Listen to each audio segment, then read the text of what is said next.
Hi everyone, welcome back to my channel. I'm Cindy and this is HNE Life. And today I thought I would share some of the habits I've picked up for self-care that got me through residency. And by no means is anything on the list I'm about to say is based on priority. It's all things that I find equally meaningful for me. And to start off, let's talk about some things I have picked up during COVID quarantine. So that would be makeup and skincare. I, believe it or not, was horrible at doing my own makeup. I didn't actually really explore learning how to do my own makeup until maybe 2 years ago, and I really didn't get very good at it until basically COVID happened. I know a lot of people will say that, oh, makeup is so superficial, it doesn't mean anything. But for me, putting on makeup makes me feel like I'm expressing my artistic skills. At the same time, I'm also, making myself just look a little bit more pretty and cute. And for me, especially for introvert, I feel like having makeup on gives me a little more boost of confidence that I need in myself and to be able to interact with other people. And for makeup, due to COVID, had a lot of time to watch a lot of YouTube videos and learn how to sort of properly do it to create my look. For example, today, this is the palette I use to do this coral-ish look, I guess. And maybe in another video, I'll share with you my eyeshadow collection. For someone who've only been doing this for maybe a year now, I have a lot of eyeshadow, and I think it's come to the point where I have an addiction because I seem to be buying one new eyeshadow palette a month. Don't tell my husband. He will be very upset. Moving on, the second point was skincare. For me, I've always struggled with acne and acne scarring and hyperpigmentation since my teenage years and all the way through my early 20s, which is what I am now. Future Cindy here. I'm actually 32. That was just me wishing that I was still in my early 20s. So sad. All right, back to the video. And really only in the last like 6 months have I felt very comfortable in my skin, where I'm actually very much proud to say I don't have much acne anymore. It's amazing, and to me it feels really good, and I feel like it's a nice boost to my self-confidence because while I used to not enjoy getting my picture taken or taking pictures of any sort because I just want to hide my face away, the embarrassment from all of the acne. And now I am much better with it. I kind of start to enjoy getting my pictures taken again and doing things like this, talking to everyone on via YouTube. If everyone is interested, please leave a comment down below to let me know if you would like to hear my opinions about skincare, how to make your own skincare routine, what are the essential ingredients needed in skincare routine, and how to address similar problems to what I have, which was acne and dry skin and large pores and hyperpigmentation.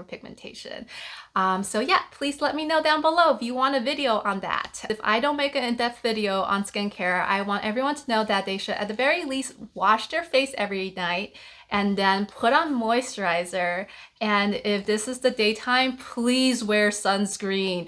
I cannot stress how important sunscreen is because photo damage from the UV rays from the sun causes a lot of early aging signs like fine lines and wrinkles and skin thickening to that roughy leather texture. So yeah, those are the three most basic steps needed for a skincare routine. So the third thing on my list for self-care during residency is for sure exercise. And when I say exercise, I don't mean you have to force yourself to go to the gym every day. I can't do it, and if you can, all props to you. I really tried. I think the longest I went going to the gym on a regular basis was maybe 3 months, and I saw great results, but I just couldn't do it because while residency is busy and my schedule's all over the place. And so what I think when I say exercise is I picked up hobbies that are more physically active and fun. So I actually, with my husband, the two of us, we started rock climbing, and we would do this once a week for about 2.5 hours at a time. And it is just such a great full body experience. Other things that I feel like physically active when I do is I enjoy playing video games, and we have a PS4 and we have the VR system. So I really like playing Beat Saber as a form of exercise. It is great for cardio, and it's also an intense arm workout. I usually would play for 45 minutes at a time, and by the end of it, I'm like just dripping in sweat and my arms would be sore. So that's also what I consider fun and exercise. And I think for me, the thing I do most frequently is playing with my dog. When I first got Yuna, that was about almost 2 years ago. With the increased number of walks she has to do, and she's a very active dog, I think with all the like walking and just playing with her, in the first 2 months we got her, I think I lost around 8 pounds. And that's like really awesome because, well, I just became more physically active. Exercise is important, but it's also more fun when you think of ways of being physically active without just being like, I have to go to the gym. Find something that you enjoy but is physically active. The fourth thing on my list is still finding time to catch up with old friends. And especially this was very important during the COVID quarantine when everyone was kind of at home and stuck. And I just try to send my friends who I haven't seen for a while a text message just to check up on them and see if anything is new. Or we'll do Zoom chats, we'll play games together online. So just keeping up with other people that you care about and seeing what's happening in their lives. Not only is that self-care for me, but I feel like it's also self-care for them. So fifth thing on my list would be finding new hobbies or just doing your old hobbies that you kind of let slip. So for me, I've been an avid baker for a very long time. And when I started residency, I told myself that I'm gonna try my best to make a birthday cake for the other residents in my year when I'm on a lighter rotation. And that said, I did make a few birthday cakes. It might not be the prettiest, but you know, I had basically one night to make it, and I made it and I shared it. And for me, baking is so great because it takes my mind off of what I'm doing at work. And then when I bring in my baked goods to share, I love how other people enjoy it and have a good time as well. So it's twofolds of happiness with baking. And during COVID, I actually found out I have new hobbies, which probably could be considered the whole makeup and skincare that I've talked about earlier. But another thing I found to do was I really enjoy doing diamond art. It's so mindless. I get to like shut my brain down.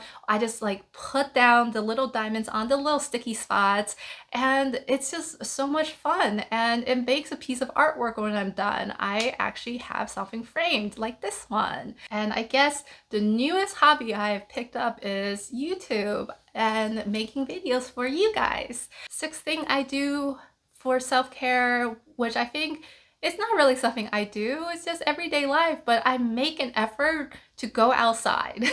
It sounds really silly, but when you are busy in residency and on those days where you go in very early, right as the sun is rising, and you come home right as the sun is setting as a resident, I would try to find time to walk outside. And to me, seeing sunlight and feeling sunlight really just brings me happiness. And for me, it'd be either when I'm walking from one part of the hospital to another part of the hospital, if I can, I will walk outside. I would just take the longer route if necessary, but I will get to enjoy the sun. Or if I have some downtime between things I have to do, I will go out and just walk around the hospital campus. And lucky for me here, for residency, I also have the attached undergrad campus, which is absolutely gorgeous. So I walk around the undergrad campus, and then after a quick 15-20 minute walk, I'll come back and I'll sit at my desk and I'll continue to look at my slides, and I feel like I've been refreshed. And then finally, and I also feel like it's probably the most important, even though I said nothing in my list is more important than the other, but I feel like this last one do have Something that's more ingrained into me and probably everyone is enjoying something you eat. So for me, it's I love sushi. Every couple of months, my husband and I will go to a very fancy sushi restaurant and order whatever we want to eat off that menu. And it's just like a self reward for all the hard work we've done. Another thing I really love is bubble tea. I feel like that just it's like embedded in my Asian blood to love bubble tea, but I really do. And lucky for me, I do live very close to Chinatown, so I am able to go to Chinatown and pick up bubble tea on the weekends. But during the week, I've come to realize that why should I always buy my bubble tea? Why not learn how to make my bubble tea? And so that's something I've also picked up where I would order online this bubble tea kit. I think it's from Rare Tea. And this kit from Rare Tea would include tea leaves, it will include the tapioca that I need to boil, and it will include like the milk powders that I need and the flavors I need. I've learned to tweak the tapioca. So here's a tip about cooking tapioca. Cook it longer, a little longer than what the bag suggests. For example, if you get the really small bags from an Asian grocery store, it says ready in 5 minutes. Oh, don't cook just for 5 minutes. Cook it for at least 30 minutes. And then you'll get that softness in your tapioca. And to make brown sugar tapioca, it's really simple. You've made your tapioca, then you just need to make the syrup, which is basically equal parts of brown sugar and water, and you heat that until it becomes this boiling soupiness, and heat it a little longer so some of the water evaporates, so it starts to get like goopy. And when that happens, toss in your tapioca, stir it around, turn the fire off, and let it sit. And after 20 minutes ish, a lot of the sugar has absorbed into your tapioca, and now you can make your bubble tea with it. Oh, so good.